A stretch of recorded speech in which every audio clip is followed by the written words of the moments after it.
講到美國航空嘅商務艙，好多人可能都唔會覺得係豪華嘅產品。不過 AA 最近推出咗全新一代嘅 Flash Suites， 又會唔會令到大家改觀呢？各位觀眾大家好，今日我會由芝加哥飛往倫敦，實測呢架全新配置嘅 700P。呢條影片會同大家開箱 AA 嘅旗艦體驗，由芝加哥嘅貴賓室到全新嘅空中商務套房，一齊嚟睇下呢個會唔會係北美最強嘅商務艙。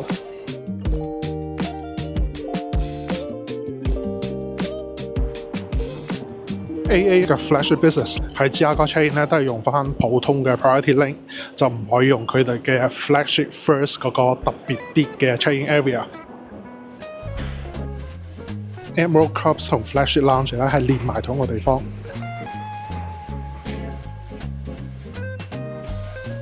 個 lounge 係大玻璃，面對住 one way， 算係中等 size， 入邊咧就有好多位啦，密密麻麻咁。大多數都係啲沙發，有私隱度嗰啲位咧係好少，得幾張嘅啫，人係算比較多嘅。入邊有6個淋浴間，雖然人好多啦，但係咧都唔需要預訂，算係幾方便。佢另外咧仲會有2個細嘅區域，一個係叫做 Quiet Area， 等大家可以休息下；另外一個似係啲放映室咁，俾大家坐喺度睇下新聞。有一個用餐區係自助餐形式，有啲熟食冷盤同埋啲甜品咁。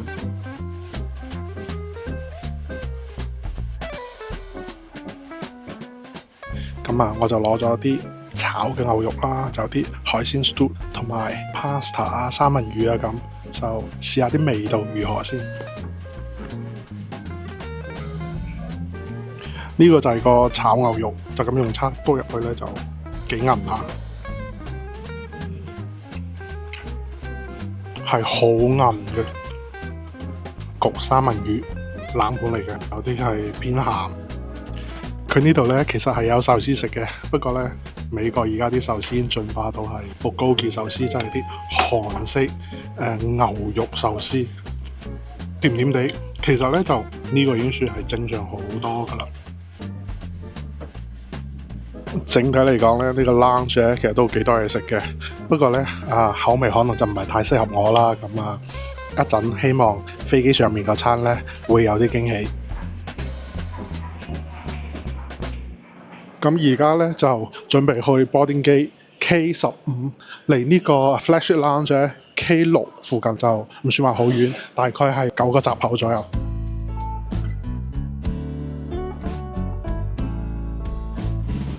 我今晚呢班機嘅位呢，就係 11A， 佢係同其他嘅商務艙有少少唔同。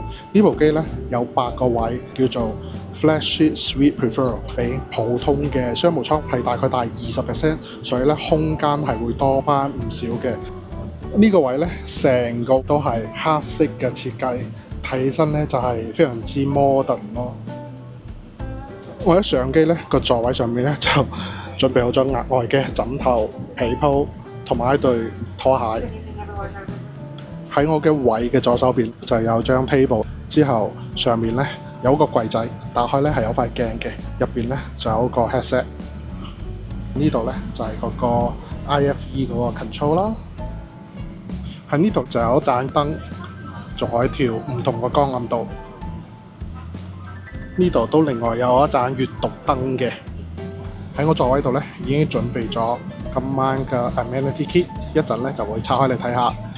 之後喺呢入邊就有啲叉電口啊、USB ports 啊咁，同埋喺張台呢度已經係提前準備好一支水啦。今晚晚餐嘅 menu 一陣呢都會打開嚟睇下，睇今晚有啲咩食嘅。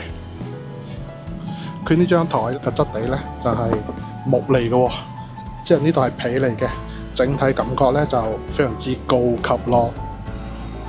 喺呢度呢隻櫃仔嗰度呢，仲有一啲燈啊、凳啊、唔同位嘅遙控。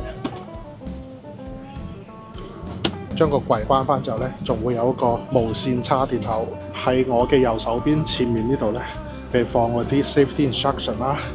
之後下面有1、2、3個櫃筒嘅。呢個扶手呢度有個掣呢，一撳呢仲可以升降。如果放低嘅話呢，你個位呢就會更加闊一啲。撳個掣拉起身就可以當扶手用啦。係幾正嘅設計嚟嘅。然後咧呢下面咧仲有啲空間，你可以放下啲私人物品。呢度咧放腳個空間咧就真係非常之咁闊咯，即係如果你躺平瞓直之後咧，係有好多位去晾腳嘅。下面呢度咧仲可以放下袋啊，或者放對鞋，空間係好夠嘅。啱啱空姐咧仲派咗套睡衣俾我嘅喎，所以呢個商務艙如果你揀呢個 Flash Suite Preferred 嘅話咧，唔單止個空間大啲 ，amenity 咧係會多翻少少，比普通商務艙咧係更加豪華少少。最正嘅地方咧就係呢個位咧係唔需要額外加錢訂嘅，你只要先到先得。喺訂商務艙嗰陣咧，提前揀咗呢個位就 OK 㗎啦。佢有8個呢啲闊少少嘅商務座位。哇，好正喎！呢個係一個皮包嚟嘅，有個 body lotion、facial mist， 之後就有 lip balm、牙膏牙刷，即係 dental kit， 仲有紙巾、襪、眼罩。佢最正咧係有個皮帶，就俾你當係嗰啲 shoulder bag 咁咧攞出去用嘅喎。呢樣嘢係幾特別咯。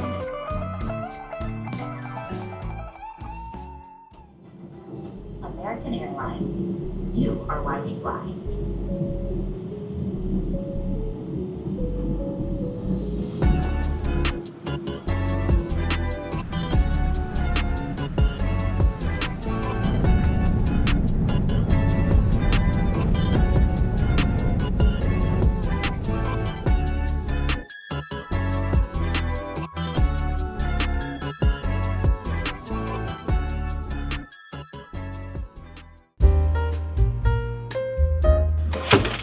哇，係木台，哇好大張喎！打開之後，成張台超大張，而且咧佢仲可以咁樣向前，呢度咧就會有位方便出入嘅。今晚以程記有個好簡單嘅 menu 啦，因為係通宵機嘅，可能就係一個晚餐同埋一個 breakfast。佢嘅晚餐咧就有 small plate， 有啲薯仔沙律啦。主菜咧就係有4樣嘢嘅，燒肉或者係蝦啦、雞同埋 ravioli。3樣甜品，咦咁又幾多下喎？飛到半程咧，如果你想嗌一啲 snack 嘅話，佢哋都會有嘅。之後早餐咧就會2種，一個咧就係美式嘅早餐，或者係水果盤。佢呢個遙控器成部手機咁嘅喎，可以睇個 flight time 啦。呢度可以調節電視熒幕，呢個係手機個光度。呢個咁嘅 remote 咧，好似而家咁啦，會死機嘅喎，會過熱，同埋有少少 lagging，即係我撳掣咧，佢反應咧係慢啲嘅。不過好彩咧，個電視係 touch screen 嚟嘅，如果嗰個 remote 用唔到，都可以喺電視嗰度再揀戲睇。Just a quick question. Do we get free Wi-Fi here or do I have to pay for it? No. AA 呢程機咧，雖然係商務艙啦，但係佢係冇免費上網嘅。你咧要一係俾20蚊買2個鐘，或者係25蚊買成程機。Thank you。呢個咧係菠菜沙律，入邊咧仲有啲 cheese、strawberry、blueberry 啊咁。呢個咧係 menu 度咧就講係 potato tower， 不過我見有飯喎。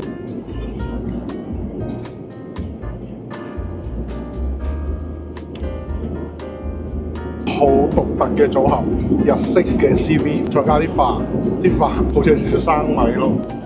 呢個就係我今晚係做嘅主菜，係焗牛肉雜菜。我聞到好香啊！用叉落去嗰下咧，好似好韌咁。不過食落口咧都唔會話太衰，但係咧個部位咧就唔係啲好肥膩嘅部位嚟嘅，係比較柴少少嘅部位。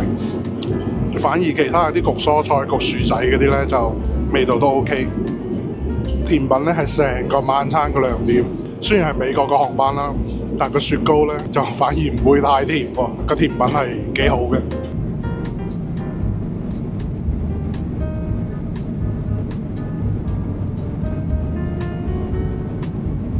呢個就係 AA78P 商務艙中間嗰排嘅洗手間，算係非常之闊落嘅。不過呢，佢就算係呢啲長途機，都冇準備任何嘅 amenity 俾乘客使用嘅。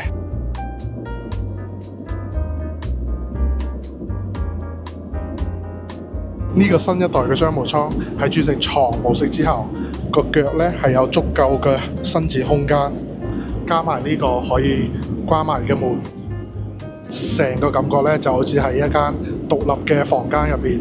喺硬件方面呢係非常之優秀嘅。咁我而家就休息下，聽朝早餐見。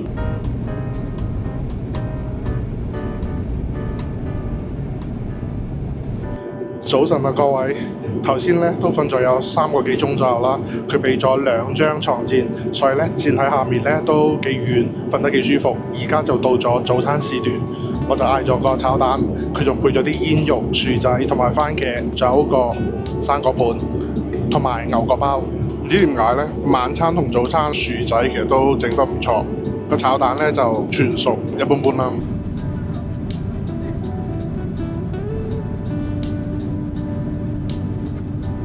啱食完咗早餐啦，趁咗半個鐘就降落喺倫敦，而家就總結一下今次嘅行程。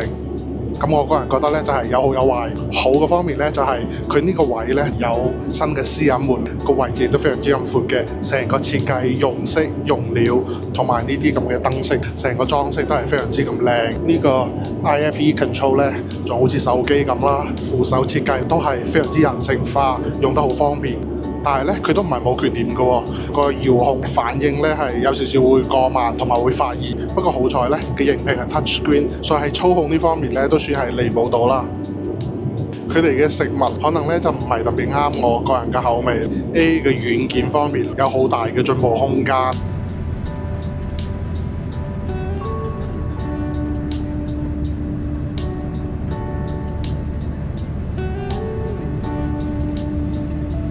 總括嚟講啦，我覺得佢哋呢個新款嘅商務艙都係好有競爭力嘅，尤其係呢個闊啲嘅 suite 係唔需要額外加錢，唔似一啲歐洲嘅航空公司，譬如漢莎啊，特別嘅位置咧係要額外加錢嘅。所以咧，佢網站訂機票嗰陣，如果係全新一代，佢會標明黑色字同舊嗰啲係唔同嘅，呢個咧係會更高級少少。